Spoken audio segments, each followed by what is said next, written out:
So hello everyone, Bharat के सभी पंजा खिलाड़ियों को ईशान चापरोलर की तरफ से नमस्ते। एंड आज का टॉपिक बहुत ही इंटरेस्टिंग होने वाला है क्योंकि ये टॉपिक किसी ने भी आर्म रेसलिंग कम्युनिटी में ऐसे भी कवर किया नहीं है। सो आज का टॉपिक जो होने वाला है वो हम लोगों का चेस्ट मसल के ऊपर होने वाला है। क्या चेस्ट मसल हम लोगों के आर्म रेसलिंग में कुछ काम आता है या नहीं, इसी विषय के बारे में आज हम लोग चर्चा करने वाले हैं। तो मेरे साथ वीडियो में बने रहिएगा एंड चलते हैं वीडियो में।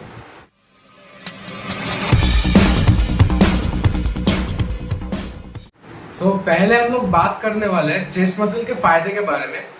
सबसे पहला फायदा हम लोगों का है चेस्ट मसल के लिए, वो ये है कि आप पानी का ग्लास ऐसे रख के It was at this moment that he knew he fucked up. यहाँ पे पी सकते हैं।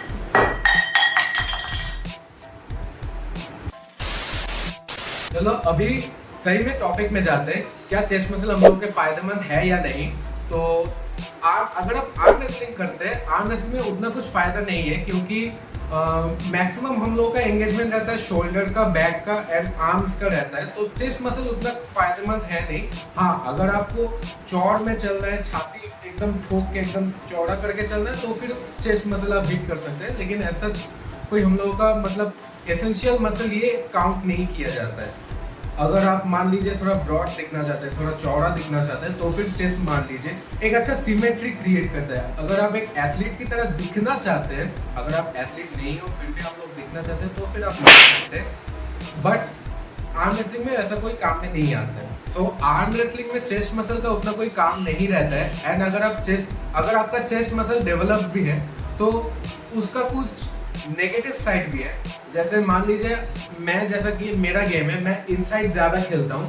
तो इनसाइड खेलने के लिए ज्यादा अगर चेस्ट मसल डेवलप रहता है तो मैं एकदम बीचों बीच नहीं आ पाऊंगा। मान लीजिए मेरा जैसा कि चेस्ट उतना डेवलप है नहीं क्योंकि मैं चेस्ट उतना मारता नहीं।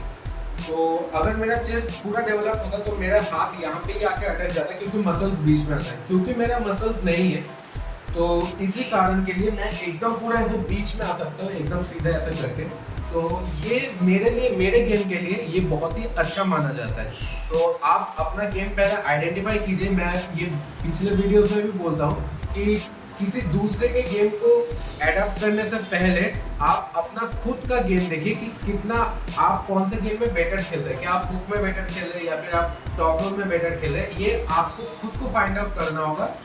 एंड मैं ये नहीं बोल रहा हूँ कि आपको सिर्फ हुक खेलना होगा या फिर टॉप रोल खेलना होगा, आपको दोनों का ही मिक्सचर खेलना होगा। जैसे मान लीजिए सामने का ओपोनेंट जैसे जो खेलता है आपको ठीक वैसे ही आपको अल्टरनेट करना होगा कि अगर सामने वाला हुकर है तो उसको टॉप रोल में लेना होगा, अगर सामने वाला टॉप रोलर है तो उसको हुक करके जैसे आपको बेनिफिट होगा वो। लेकिन वो हम लोगों का आज का टॉपिक नहीं है। आज का टॉपिक हम लोगों का है चेस्ट मसल्स का।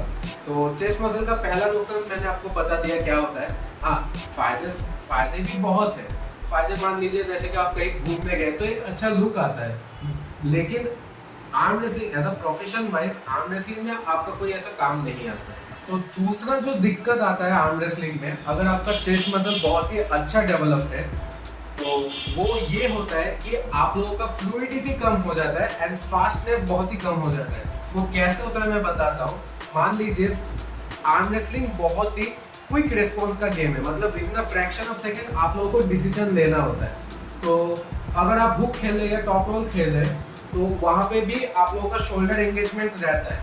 तो अगर आपका चेस्ट मसल डेवलप रहता है तो शोल्डर में थोड़ा सा वो फ्लूइडिटी, मतलब क्या बोलते हैं, वो एजिलिटी नहीं रहता है, वो फास्टनेस नहीं रहता है। एक अच्छा चेस्ट मसल डेवलप अगर आपका रहता है तो वो चीज़ें आपको सैक्रिफाइस करना होगा एंड आपका गेम भी बहुत ही स्लो हो जाएगा। तो ये आपको ध्यान रखना है कि आपको चेस्ट मसल डेवलप करना है या नहीं, क्योंकि हम लोगों का आर्म रेसलिंग मेन जो गेम है वो फ्रैक्शन ऑफ सेकंड्स में ही होता है एंड आपको बहुत ही फास्ट डिसीजन लेना होता है एंड उसी हिसाब से आप लोगों को गेम भी कंट्रोल करना होता है। मानते हैं कि जो सुपर मैचेस होता है आप लोग जो देखते हैं वो 2.5 मिनट, 3 मिनट या फिर 1 मिनट का एक मैच चलता है। बट हम लोग जिस आर्म रेसलिंग, मतलब हम लोगों का जो आर्म रेसलिंग है वो बहुत ही फास्ट खेलना होता है क्योंकि हम लोगों को सिर्फ एक बंदे के साथ नहीं खेलना होता है, हम लोगों को बहुत सारे बंदा रहता है, उन लोगों के साथ कम्पीट करना होता है। तो हम लोग कोई सुपर मैच नहीं खेलते, हम लोग मान लीजिए कोई एक कंपटीशन रहता है तो वहाँ पे बहुत सारे क्राउड क्रिएट होते हैं एंड वो उसी हिसाब से वेट कैटेगरीज में डिवाइडेड किया जाता है। तो हम लोगों को जितना हो सके फास्ट खेलना होगा एंड हम लोग फैटिक ना हो जाए, तो इसलिए हम लोग को एजिलिटी भी रखना होगा अपने अंदर। तो ये बात ध्यान में रखिएगा, अगर आपका चेस्ट बहुत ही अच्छा डेवलप रहता है तो आपको ये एजिलिटी का एक प्रॉब्लम फेस करना होगा। और लास्ट बात जो है, जो कि नेगेटिव है चेस्ट के लिए, चेस्ट हम लोग एक पुश मूवमेंट है, बट आर्म रेसलिंग हम लोगों का ज्यादातर पुल मूवमेंट में रहता है। मान लीजिए अगर आप बैक प्रेशर में लाते हैं अपने आप को तो वहां पे भी पुल आता है, अगर आप हुक खेलते हैं तो वहां पे भी पुलिंग मूवमेंट आता है। हाँ, बस एक ही गेम है शोल्डर प्रेस में, तो वहां पे प्रेस मूवमेंट आता है, बट वो भी आपको पहले पुल करके सेंटर को ग्रैब करके अपने कंट्रोल में लाना होगा, उसके बाद ही आप प्रेस कर सकते हैं। तो बस एक ही प्रेस मूवमेंट रहता है और चेस्ट मसल का हम लोगों का जो प्रेस मूवमेंट रहता है वो एकदम ऐसा सामने रहता है एंड शोल्डर का एंगेजमेंट रहता है। तो यही कुछ बातें था चेस्ट मसल के बारे में, जो कि हम लोग के आर्म रेसलिंग में क्यों काम में नहीं लगता है चेस्ट मसल का। एंड मैं ये नहीं बोल रहा हूँ कि आप लोग चेस्ट मसल बिल्कुल इग्नोर कर दीजिए, ऐसा नहीं है। चेस्ट मसल मारिए, बस उसका इम्पोर्टेंस थोड़ा सा कम रहेगा आपके back, bicep, tricep and arm movement. जितना आप लोगों को इम्पोर्टेंस इसमें देना होगा चेस्ट मसल में, उतना भी इम्पोर्टेंस आपको लोगों को देना नहीं होगा।